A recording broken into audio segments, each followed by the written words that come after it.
Cardia Chisholm, Part 3. The YouTube Blessing. The day after the fight with Janet, the air in the house was heavy. Every sound, the clank of a pot, the shuffle of feet, seemed to carry the same unspoken message. You don't belong here. Cardia kept her head down, sending the children to school, going to work, and spending every spare moment in town using the grocery store's Wi-Fi to check her growing YouTube channel. Her latest video, the one where she spoke openly about being told to leave again, was gaining views faster than anything she had posted before. The comments rolled in from strangers across the world. "Stay strong, sister. We see you. This is happening to so many of us. Don't give up. How can we help?" For the first time since landing in Jamaica, Cardia didn't feel so alone. That afternoon, Anthony called. His voice carried both worry and determination. Cardia, I'm done waiting. I've been looking at flights. I'm coming down. Her heart squeezed. She wanted to say yes to let him come, but she also knew what he'd be walking into. "Anthony, it's chaos here. I don't even know where I'll be living in a week. I can't have you step into this storm." I'm not afraid of storms, he said softly. I just don't want you weathering them alone. "I'm not ready yet, Anthony. I have to get situated before you visit. Janet wants me out this weekend. Give me another month to find a place. Then we can talk about you coming." Anthony was disappointed, not just because he had already bought a ticket to Jamaica, but because he had been ready to take his very first trip out of the country to see her. For years, Anthony had lived a quiet life. No late-night parties, no wild friends. Just work at the barbershop and his YouTube channel. To the outside world, he looked like a regular man just getting by. But Anthony had been building a quiet fortune. He owned the house he shared with his mother. He had been investing for years in the stock market and cryptocurrency, especially Bitcoin. Sitting in his account was over $3,375,000. A fact he had never shared with Cardia because he wanted her to love him for who he was, not what he had. But now, watching her struggle from afar, he felt an urgency he could no longer ignore. This wasn't about pride anymore. It was about rescuing the woman he loved from hardship. Her YouTube channel was growing, yes, but she needed help now, and Anthony had decided he would be that help. That night, Cardia couldn't sleep. The children were curled up beside her in the cramped, cluttered room. She whispered to herself, "Lord, show me the way. Just one step at a time." The next morning at the grocery store, she connected to the Wi-Fi and found a message that made her hands tremble. It was from Claire and Jeffrey, a Jamaican couple living in Canada. They owned a beautiful villa in Round Hill, Montego Bay, less than 5-minute walk from the beach.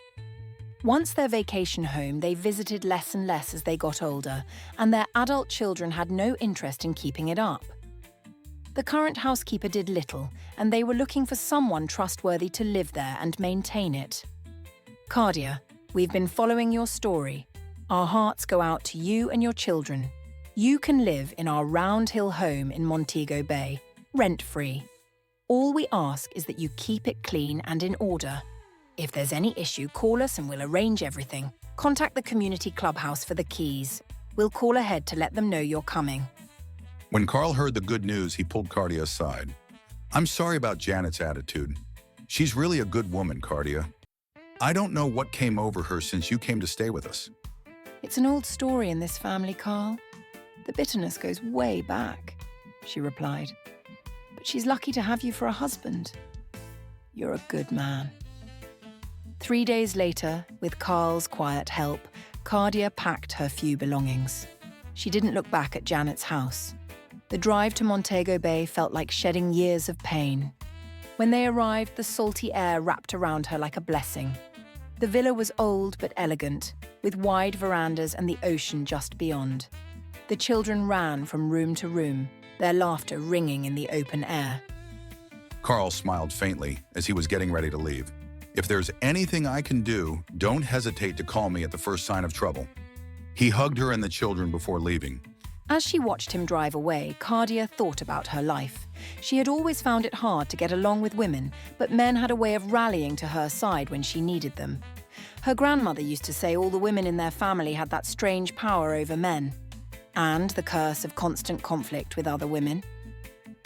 Cardia took out her phone and immediately began videotaping the neighborhood and the house, especially the view of visible ocean a little distance away. When Cardia finished recording, she called Anthony. "Anthony, how soon can you get to Jamaica?" "In a day or two," he replied without hesitation. "Come as soon as you can. This place, it's a godsend. But when you arrive, you'll have to stay in a hotel or Airbnb in Montego Bay. I don't want the owners to think I'm bringing a man into the house the moment I move in. I need to earn their trust."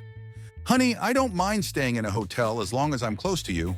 I'll be on the plane tomorrow if I can," he said, excitement in his voice. She smiled for the first time in weeks. "I can't wait for you to see it." For the first time since she was forced onto that plane from America, Cardia felt hope blooming again. The weight of the past was lifting, and love was on its way. 2 days later, Anthony stepped off the plane at Montego Bay Airport, scanning the crowd for the face he'd missed and loved for so long. "Anthony!" Cardia's voice rang out. His face lit up, and he rushed toward her and the kids, hugging them so hard he nearly tipped over his luggage. They took a taxi to the Hyatt Rose Hall Resort, all-inclusive with breathtaking views. Anthony booked a second room for Cardia and the kids, just 2 doors from his own. "Anthony, this is too much," she protested. "I can come by during the day. You don't need to spend so much." "I want you and the kids close. I don't want to waste a single moment," he assured her, never hinting at his real financial standing. By day, they ate, drank, and swam on the beach and pool, played, and laughed under the Jamaican sun. Anthony teaches the kids and Cardia how to swim. They would play games in the pool. By night, when the children were fast asleep, Cardia would quietly slip into Anthony's room. Their reunions were quiet, but filled with the rapture of passion and tenderness. One night, both breathless in arms, Anthony whispered, "Marry me." "Yes," she whispered back. "For real?" She smiled. "Yes." She whispered again. "I have to tell someone," he said. He picked up the hotel phone and called the front desk. "She said yes," he shouted into the hotel phone, to the front desk receptionist. They both collapsed on the bed in laughter. They agreed to wait 2 months so his family could attend the wedding. After 5 blissful days, Cardia took Anthony to see the villa in Round Hill. With 5 bedrooms, a flower garden, a fountain, and the ocean breeze rolling in, it felt like paradise. But that evening, her phone rang. It was Claire, one of the Canadian owners. "Cardia, I'm so sorry, but we have a bit of bad news. We finally found a buyer for the house. The sale closes in 2 months. You'll need to find another place to live. It happened so suddenly. I am so sorry, my dear." Cardia was shocked. She didn't even know that the house was for sale. The words hit her like a punch to the chest. "Not again. Not after everything. I am being kicked out again. Why is this happening to me?" Anthony saw her face fall. "Cardia, what is it?" "Oh, Anthony! This was not a good time to visit." Her voice raised. Anthony pressed her. "What's wrong, darling? Tell me." The tears filled her eyes. That was the owners on the phone. "The house is being sold. I have 2 months to leave." "Let me talk to them," Anthony said. "And say what? That won't change anything." "Please, Cardia, let me talk to them. Trust me." His face was calm and his eyes were filled with confidence. His calm demeanor disarmed Cardia, and she dialed Claire's number. Cardia handed him the phone. Anthony spoke calmly to Claire. "Is your husband Jeffrey there with you?" "Yes, he is here," Claire answered. "What is this about?" Claire asked. "I'll get straight to it," Anthony said. "Have you signed the contract yet?" "Not yet, but we have a cash buyer," Jeffrey replied. "So am I," Anthony said. "I want to buy this house for my bride-to-be." Cardia's mouth dropped open. She couldn't believe her ears. Jeffrey hesitated. "It's $550,000 US. Done," Anthony replied without blinking. "I'll have my bank send proof of funds tomorrow." "If you can sign and show proof, the house is yours," Jeffrey agreed. Anthony grinned, thanked them, and even invited them to the wedding. The truth revealed. Anthony turned to Cardia, lifted her in his arms, and said, "Honey, this house is my wedding gift to you." "Anthony, where are you going to get that kind of money?" she asked, still in shock. He took her hands. "I've never told you this because I didn't want it to cloud your feelings. I own my home. I've invested in the stock market and Bitcoin for years. I have over $3.2 million saved.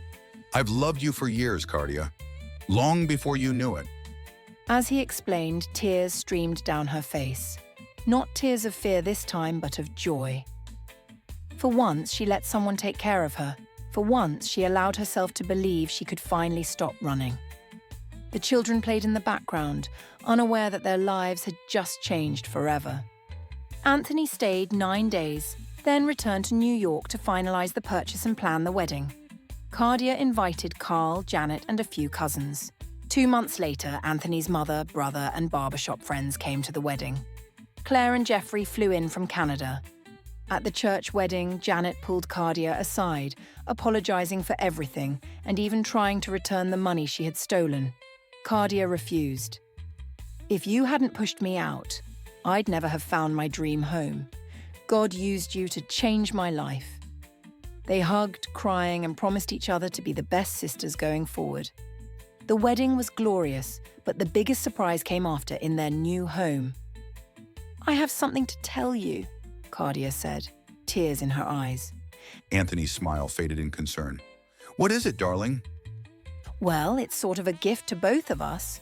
I'm pregnant." Anthony froze, then erupted in joy, leaping into the air. "Yes, thank you, God!" Cardia is making Anthony a father for the first time. They hugged tightly, jumping and laughing. The children ran in, joined the celebration, and then begged, "Can we go to the beach?" "Yes," Anthony and Cardia shouted together. "Let's go." That night, the sound of waves crashed against the shore as the family celebrated not just a wedding, but a future they had fought to build. And Cardia had one more blessing to be thankful for. She had filmed everything: the house, the wedding, the new life. Anthony had provided everything her hearts desired. She had a new addition to the family. She had the house and car. She was financially well provided for. However, Cardia independent nature kept her working on her YouTube channel. Not just for money, she wanted to provide hope for anyone that was in her situation. She started an organization that would provide help for deportees. When she uploaded the videos to her YouTube channel, something incredible happened. Her subscriber count exploded. Tens of thousands of new followers joined her journey, drawn to her raw honesty, resilience, and joy. The comments poured in: blessings, encouragement, offers of help, and stories from people who saw themselves in her fight. Cardia's channel became more than just a tool that gave her hope and comfort during her time of trouble. It became a movement of hope.